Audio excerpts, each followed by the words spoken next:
सिवान के बढ़हरिया रोड में Janaki multi speciality hospital के भव्य उद्घाटन भइल, जौना में मुख्य अतिथि के रूप में गोपालगंज के सांसद डॉक्टर आलोक कुमार सुमन, सिवान सांसद विजय लक्ष्मी देवी, कुचायकोट विधायक श्री अमरेंद्र पांडे, दरौदा विधायक श्री कर्णजीत सिंह और ब्यास सिंह, पूर्व मंत्री श्री व्यासदेव प्रसाद, भाजपा नेता हैप्पी यादव, लोजपा प्रदेश महामंत्री श्री विनोद तिवारी आदि शामिल भईनी। वहाँ मौका पर श्री अमरेंद्र पांडे और पप्पू पांडे जी बतैनी कि अस्पताल के खुल गईला से सिवान और गोपालगंज दोनों जिला के लोग के काफ़ी फायदा होखी तथा लोग के न्यूरो संबंधित जटिल बीमारी खातिर दूसरा प्रदेश ना जाए के पड़ी। देखिए, केवल सिवान प्रोग्रेस नहीं कर रहा है, पूरा बिहार प्रोग्रेस कर रहा है। आदरणीय नीतीश कुमार जी जब से इस बिहार को सत्ता संभालने का काम किए, आज जितनी सुविधा है, चाहे शिक्षा की बात हो, स्वास्थ्य की बात हो, सड़क की बात हो, आज हमारे सरकार में सब कुछ अच्छा है। और उसी को देखते हुए यहाँ जो हॉस्पिटल जो खुला है, जिससे काफ़ी लोगों को बॉर्डर का एरिया है, सिवान गोपालगंज का लगभग ही बॉर्डर कहा जाएगा, तो सबको इससे सुविधा मिलेगा।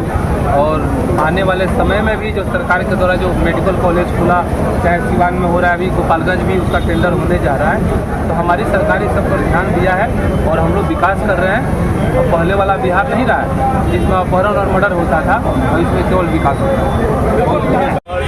हम जानते हैं इस परिवार को, इस बच्चे को, इस डॉक्टर को, जी पहले इस परिवार जो है काफ़ी सामाजिक रहा है। जी। यहाँ पैसा का अभाव है, यहाँ पैसा का अभाव में इलाज बाधित नहीं रहेगा, इलाज रुकेगा नहीं। जी सर, ऐसा करेंगे।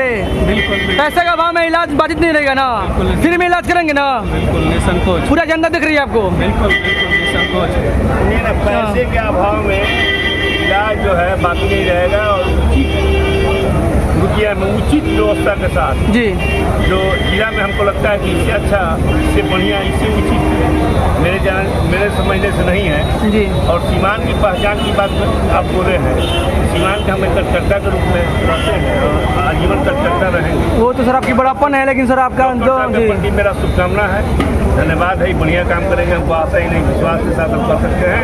इनका काम, इनका दोस्त बढ़िया रहेगा, इनका बहुत व्यवहारिक लोग है, बहुत हो सकता है, लेकिन इतना बड़ा डॉक्टर यहाँ नहीं हो सकता है। मेरा अपना डायग्नोसिस है, इतना बड़ा डॉक्टर कोई इस क्षेत्र में, इस जिला में, 2-3 जिला में कोई नहीं है। लोग आएंगे और इसका रिजल्ट लोगों को मिलेगा। जो सिवान की गरीब जनता है उसके लिए इसमें क्या लाभ मिलेगा? गरीब अमीर जो भी आएगा उसके लिए रिबेट मिलेगा, यही मेरा मानना है। सर बहुत बहुत स्वागत है हमारे चैनल में। सर सबसे पहले अपना एजुकेशन बैकग्राउंड बताएं। धन्यवाद। मैं डॉक्टर अभिनंदन, मैं सिवान जिले के ठेपा गाँव का निवासी हूँ। मैंने जब प्रारंभिक शिक्षा जवाहर नवोदय विद्यालय से प्राप्त की है, उसके बाद मैं DHU से MBBS और MD मेडिसिन करा हूँ। उसके पश्चात मैं DM न्यूरोलॉजी निमांस बेंगलोर से करा हूँ और DM करने के बाद मैंने पोस्ट डॉक फेलोशिप करा एपिलेप्सी में। सिवान में सर सेवा देने की आपने कैसे सोची? 2 कारण था। एक तो सिवान मेरा गृह जिला है और पिताजी की एक जिद थी और मेरा भी एक अंदर से इच्छा था कि अपने लोगों से जुड़ा रहा जाए। एक जुड़े रहने के जरिया के चलते मैं सोचा कि सिवान में अपना सेवा देना शुरू करूँ। देखा जा रहा है सर आजकल युवाओं में कई प्रकार के बीमारी हो, जैसे माइग्रेन वगैरह हो गया, मिर्गी की बीमारी, जो आमतौर पर लोग कहीं खड़े भी खड़े रहे गिर जाते हैं ये लोग। जी। तो इस तरह के पेशेंट का आप कितना मतलब सफल इलाज करेंगे? देखिए, मैंने तो एपिलेप्सी मेरा सब स्पेशलिटी है। मैंने DM के बाद पोस्ट डॉक फेलोशिप करा है एपिलेप्सी में, मैं इसी का विशेषज्ञ हूँ। तो सबसे पहले असली और नकली मिर्गी के बारे में भेद करना जरूरी है और फिर एक बार पता चल गया कि मिर्गी है तो किस टाइप का मिर्गी है, उसके आधार पे विभिन्न प्रकार के मिर्गी होते हैं और उसी आधार पे उसका दवा का सिलेक्शन होता है। अगर प्रॉपर दवा चले, मरीज सही से रेगुलर दवा ले, तो 70% लोगों में मिर्गी बिल्कुल कंट्रोल होती है। 30% लोग होते हैं जिनमें मिर्गी दवा से नहीं कंट्रोल होती है। उन केसेस में सर्जिकल वर्कअप किया जाता है और ब्रेन का फोकस फाइंड करके और वो फोकस निकाल दिया जाता है, तो मिर्गी रुक जाती है। सर मिर्गी को लेकर लोग झाड़ फूक पर विश्वास करते हैं, इसको लेकर क्या कहेंगे? देखिए, मिर्गी का लोग मिर्गी आ जाती है तो लोग जूता सुंघाते हैं, मोजा सुंघाते हैं, हाथ में लोहा पकड़ा देते हैं या सोचते हैं कोई बुरी आत्मा है। ये सब बेतुकी बातें हैं जिसका कहीं कोई भी संबंध नहीं है, ठीक है ना। मिर्गी अगर आए तो मरीज को आप करवट लेटा दीजिए और कि उसका लार उसके फेफड़े में नहीं जाए और उसको डॉक्टर के पास ले जा करके उसका इलाज करवाइए, बनस्पत की झाड़ फूक और ये सब करवाने के चलते। दूर दूर से ग्रामीण क्षेत्र के लोग जो आ रहे हैं इलाज करने के लिए, रोगी, उनके लिए मैं क्या सलाह देंगे?